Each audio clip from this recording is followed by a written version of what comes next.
From the National Newsroom of the Canadian Press, I'm Karen Rebo. The federal Liberals have attempted a show of unity after a tense caucus meeting yesterday when some asked Prime Minister Justin Trudeau to step aside. The 3-hour meeting saw Trudeau presented with a letter signed by 24 Liberal MPs who suggested he step down. Liberal MPs were tight-lipped afterward, but did agree with the Prime Minister's statement to reporters that the Liberals are united. Is your caucus united behind you? The Liberal Party is strong and united. Nova Scotia's Cody Blois said, yes, there is some fatigue over Trudeau, it's true, but he added the discussions were constructive, and he believes the best choice for Canadians in the next election is the Liberal Party, whether it's led by Trudeau or another option. Trudeau said he would reflect on what all members of his caucus had to say. Ontario's education minister says the province needs more money from the feds in order to properly deliver the national $10 a day childcare program now and beyond the life of the current agreement.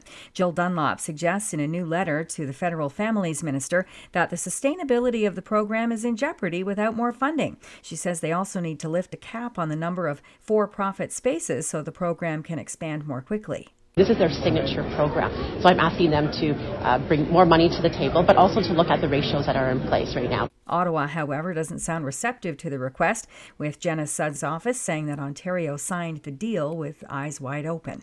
A sentencing hearing is to be held today for a Manitoba man who admitted to killing his common-law partner and their 2 children. Travis McLeod pleaded guilty to second-degree murder after a psychiatric assessment found he was not suffering from a mental disorder at the time fire crews were called to a blaze at the family's Portage La Prairie duplex 2 years ago.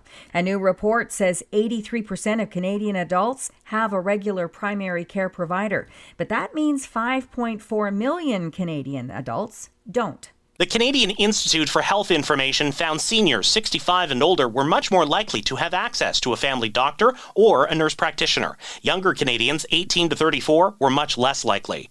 Federal Health Minister Mark Holland says many rural and Indigenous communities are particularly hard hit by the primary care shortage. Jason White, The Canadian Press. And Donald Trump is pushing back against his longest-serving former chief of staff, John Kelly, who told the New York Times this week that the former U.S. president meets the definition of a fascist. Reporter Perry Russum has more. Trump pushing back, calling Kelly a total degenerate who made up a story out of pure Trump derangement syndrome hatred. This guy had 2 qualities which don't work well together. He was tough and dumb. The problem is his toughness morphed into weakness because he became jello with time. U.S. Vice President Kamala Harris agreed last night that Trump is a fascist when she was asked by CNN's Anderson Cooper during the VP's televised town hall. This is the Canadian Press.